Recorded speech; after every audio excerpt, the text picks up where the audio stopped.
Hey there, Legal Tea listeners. This is your host, Jenny Roselle. One of these days, my friends, my voice will be back. I promise. Well, I hope. I sure hope. I think this is 3 episodes in a row now that my allergies are just going totally nuts. So I am so sorry.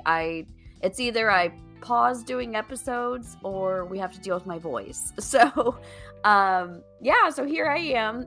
Welcome back for another episode of Legal Tea. Apologies in case I cough, but I made it through last episode without coughing, so maybe I can go 3 for 3. Today's topic is a current trend, and on this type of episode, we dive into something going on in the current time, or maybe that I've stumbled across that is pertinent to my little estate and elder law world. For today's episode, we're going to be talking about one that may make some people a little squirmy. Not in a bad way, just some people don't super love talking about this kind of stuff. We're going to be talking about human composting and aquamation, which are 2 new-ish alternatives to what happens to our bodies after we pass away. Before we get started, what's the saying? Nothing can be certain except death and taxes or something like that, right? Unless someone out there has a magic pill that they're not sharing that makes us all live forever, guys, we're all going to die. And if you're not considering what your wishes are post-death, eventually, you should. Period, end of story. So on this whole human composting and aquamation topic, what even made me think about it to bring up on the episode was that I have a client that has asked me to incorporate into his document that he wants his body composted when he passes away. And when he said that, I was like, what did you say? And to be honest, I'd never heard of it. So we took a few minutes and explained it to me. Fast forward a few days, I was in a team-wide meeting with my entire team, and I casually mentioned my client and how he brought up human composting. And one of the other attorneys said, "Oh my gosh, it's so weird. I have a client that wants to do aquamation." And again, I was like, "What? What is that?" And then, if those occurrences weren't enough, do you remember the friend I talked about? It was the last Current Trends episode that she runs a blog and does some influencing on social media. 221 is her blog. Well, I kid you not, she shared something on her social media channel, Instagram, about aquamation. And I was like, okay, these things are hitting me in the face too many times recently to not do a Legal Tea episode on it. So here we are. Let's tackle them one by one, because while they both deal with, what happens to a body after the person passes away, they are very, very, very different things and methods. So we're going to start with human composting first. According to usfunerals.com, human composting is, quote, an accelerated method of human decomposition. It is scientifically referred to as National Organic Reduction. The body is placed in a steel container along with wood chips, alfalfa, and straw.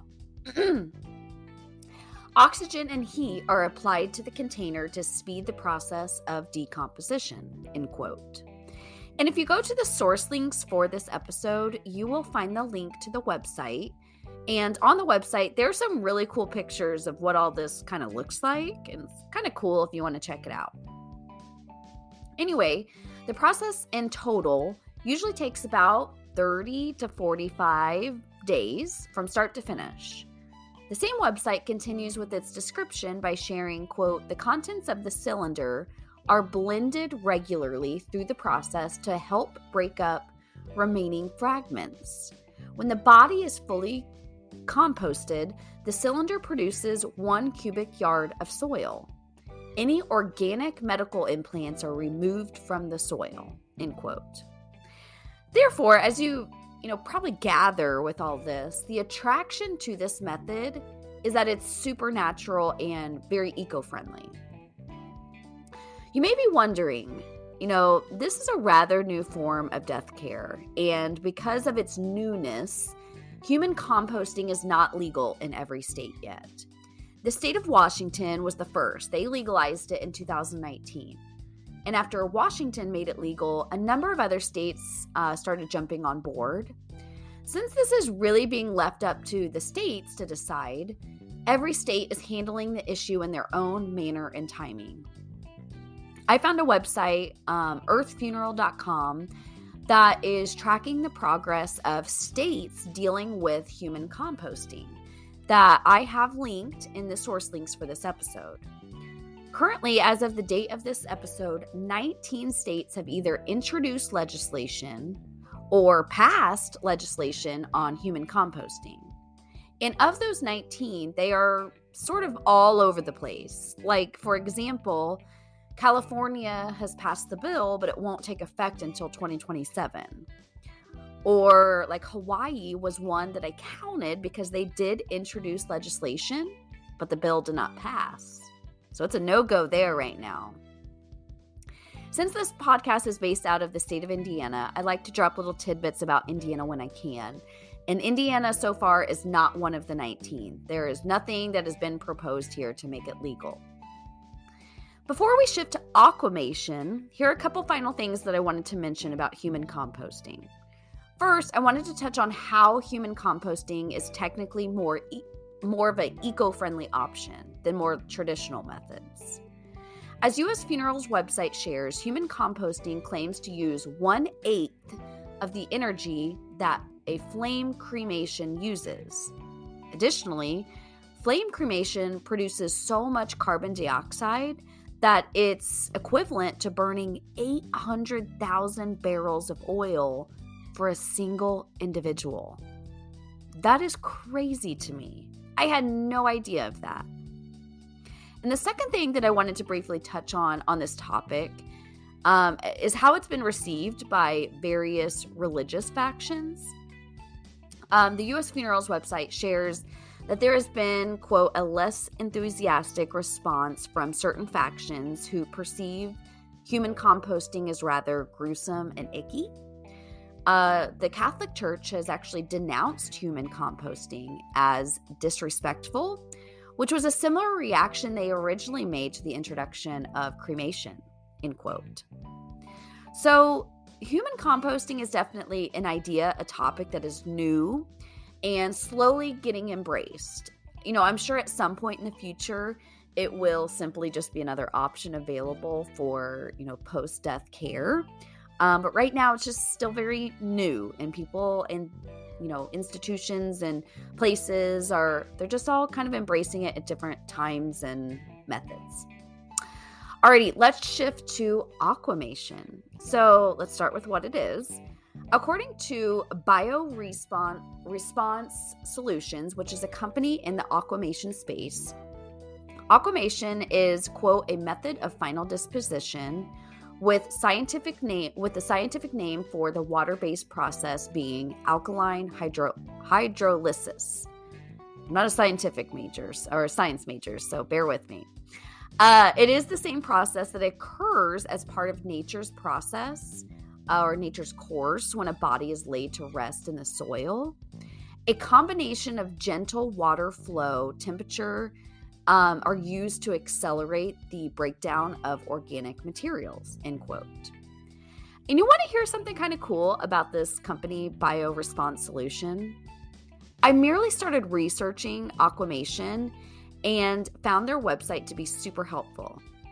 I started moseying around their website, and they're based in Indiana, which, like I said, this is where this podcast is based out of. And they're specifically in Danville, Indiana, which is super close to where I am from. So, where I'm from, not where I live now. But anyways, what a small world we live in, right? So, Aquamation is something provided for humans and pets. For pets, Aquamation is approved to be utilized everywhere in the United States. Though for humans, it's not necessarily approved everywhere. It's approved more than human composting, though. So what was human composting? Like 18 or 19 states so far, right? Well, Aquamation is approved so far, according to Bioresponse's website, in 28 states. And I'm going to name them really quickly. Alabama, Arizona, California, Colorado, Connecticut, Florida, Georgia, Hawaii, Idaho, Illinois, Kansas, Maine, Maryland, Minnesota, Missouri, Nevada, North Carolina, Oklahoma, Oregon, Tennessee, Utah, Virginia, Vermont, Washington, West Virginia, and Wyoming. That was a mouthful. I wanted to name drop them, though, because I have legalty listeners all over, so if you heard your state, there you go. The entire start to finish aquamation process takes about 6 to 8 hours at 300 degrees or 18 to 20 hours at 200 degrees. So it just depends on the temperature of the aquamation process and equipment, which is significantly quicker than human composting, which I guess that totally makes sense, right?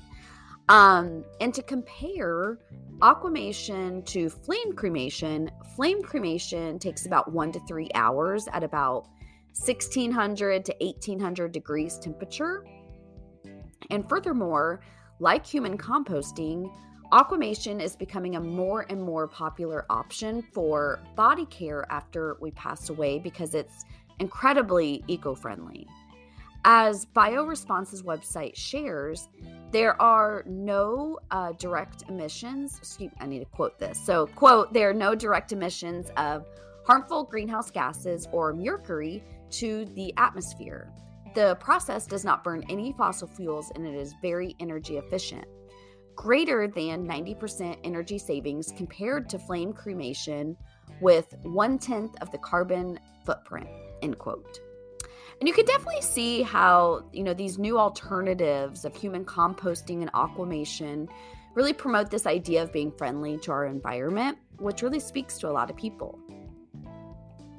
Another similarity between human composting and aquamation, which I super quickly mentioned when I was blabbing about human composting, is that neither require removal of pacemakers or really any other like battery operated medical implant, which is a huge benefit because with flame cremation, those must be removed prior to the process, and which sometimes requires the family or the estate to incur extra fees to remove the medical implants.